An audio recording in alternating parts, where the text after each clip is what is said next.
और रिपोर्ट से समझिए, जिसमें यह पता चला कि भारत में लगभग 50% युवा ऐसे हैं जो रोजगार के लिए योग्य नहीं है, और इनमें भी ऐसे युवाओं की संख्या ज्यादा है जिनके पास ग्रेजुएशन और पोस्ट ग्रेजुएशन की डिग्री है।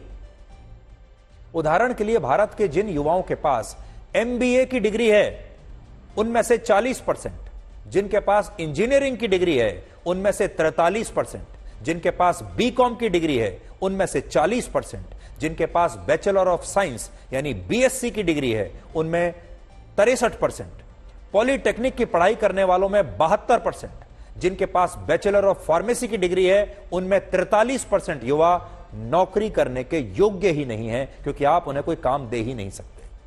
उनके पास स्किल नहीं है, उन्होंने परीक्षा पास करके डिग्री तो ले ली लेकिन काम करने के योग्य नहीं है। यानी इन तमाम युवाओं के पास दिखाने के लिए एक शानदार डिग्री है लेकिन इन्हें आता कुछ नहीं है, और यही वजह है कि इन युवाओं को नौकरी नहीं मिल पा रही और इससे बेरोजगारी बढ़ती जा रही है। और हमारे देश में बेरोजगारी को सबसे बड़ा राजनीतिक मुद्दा माना जाता है, और विपक्षी नेता जैसे ही कोई एक युवक आता है कहता है कि मेरे पास एमबीए की डिग्री है, मैं इंजीनियर हूं लेकिन नौकरी नहीं है, विपक्षी नेता इसे एक बड़ा मुद्दा बनाते हैं, लेकिन कभी कोई इसकी जड़ में नहीं जाता। और आज हम ये कहना चाहते हैं कि हमारे देश की जो सरकारें हैं, केंद्र सरकार है, राज्य सरकारें हैं, उन्हें भी इस समस्या की जड़ में जाना पड़ेगा। और कोई ये नहीं समझ रहा कि हमारे देश में नौकरियां तो हैं लेकिन बहुत सारे युवा इन नौकरियों के लिए योग्य नहीं है। ज्यादातर युवा आज भी सरकारी नौकरियों के भरोसे बैठे हैं और प्राइवेट सेक्टर में उन्हें नौकरियां मिलेंगी नहीं क्योंकि उनके पास वो योग्यता नहीं है, और यह समस्या अब और भी गंभीर होती जा रही है। सोचिए, आज जिन छात्रों का शैक्षणिक स्तर दूसरी और तीसरी कक्षा में पढ़ने वाले छात्रों से भी कम है, ये सारे छात्र जब आने वाले वर्षों में स्कूल की पढ़ाई करने के बाद नौकरी ढूंढने के लिए नौकरी के बाजार में जाएंगे और योग्यता न होने की वजह से इन्हें नौकरी नहीं मिलेगी, तो ये अपनी बेरोजगारी के लिए किसे दोष देंगे? ये इसके लिए सबसे पहले सरकार को दोष देंगे। जो पार्टियां विपक्ष में होंगी वो इसे बड़ा मुद्दा बनाएंगी और इन युवकों के वोट लेने के लिए ये बड़ी बड़ी पार्टियां इन्हें घर बैठे ही बेरोजगारी भत्ता देने का वादा करेंगी, और हमारे देश में कुछ पार्टियों ने इसकी शुरुआत कर भी दी है।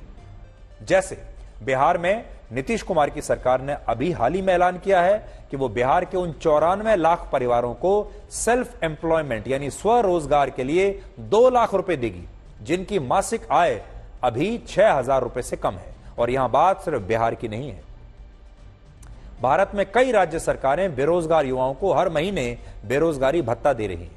और इससे आप यह समझ सकते हैं कि जब हमारे देश की सरकारों को शिक्षा व्यवस्था में सुधार लाकर युवाओं को नौकरियों के लिए योग्य बनाने पर काम करना चाहिए था, तब उन्होंने ऐसा ना करके युवाओं को घर बैठे ही बेरोजगारी भत्ता देने की परंपरा शुरू कर दी। और सोचिए, आने वाले वर्षों में जब यही युवा चुनाव में वोट देने के लिए जाएंगे तो ये किस पार्टी को वोट देंगे? ये सोचिए, ये उसी पार्टी की सरकार को चुनेंगे जो इन्हें घर बैठे बिना कोई काम किए बेरोजगारी भत्ता देंगी। और अभी कुछ राज्यों में ऐसा हो भी रहा है। तो पहले एक पार्टी आएगी जो कहेगी हम साल में आपको 2 लाख रुपए देंगे, कोई काम करने की जरूरत नहीं है। फिर दूसरी पार्टी आएगी, वो कहेगी 2 नहीं हम 3 लाख रुपए देंगे, तो ये उसे देंगे। फिर एक और पार्टी आएगी जो कहेगी हम 4 लाख रुपए बेरोजगारी भत्ता देंगे, फिर ये युवा उसे वोट देंगे।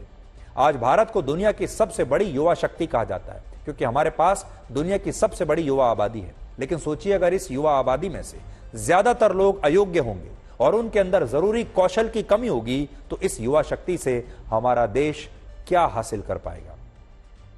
पढ़े लिखे युवाओं का योग्य नहीं होना कितनी खतरनाक बात है, इसका अंदाजा आप इस बात से लगा सकते हैं कि आज देश में सबसे ज्यादा साइबर अपराध पार्ट टाइम जॉब्स के नाम पर हो रहे हैं, जिसमें साइबर अपराधी लोगों को घर बैठे काम करने का लालच देते हैं और इस लालच में फंसकर बड़ी संख्या में युवा ऑनलाइन धोखाधड़ी का शिकार हो जाते हैं। और इन्हें यही लालच दिया जाता है कि आपको काम नहीं करना पड़ेगा, आप घर में रहिए, बस मोबाइल पर 2-4 मैसेजेस करने पड़ेंगे और हर रोज आप 10,000 रुपए कमा पाएंगे। और उस जाल में हमारे देश के बेरोजगार युवा फंसते चले जाते हैं क्योंकि उनके पास और कोई स्किल नहीं है। आपको जानकर हैरानी होगी कि पार्ट टाइम जॉब्स के नाम पर होने वाले साइबर फ्रॉड में हमारे देश के युवा पिछले 3 वर्षों में 200 करोड़ रुपए से ज्यादा गंवा चुके हैं। और इससे आप समझ सकते हैं कि युवाओं के पास डिग्री होने के साथ साथ उनका योग्य होना क्यों इतना जरूरी है।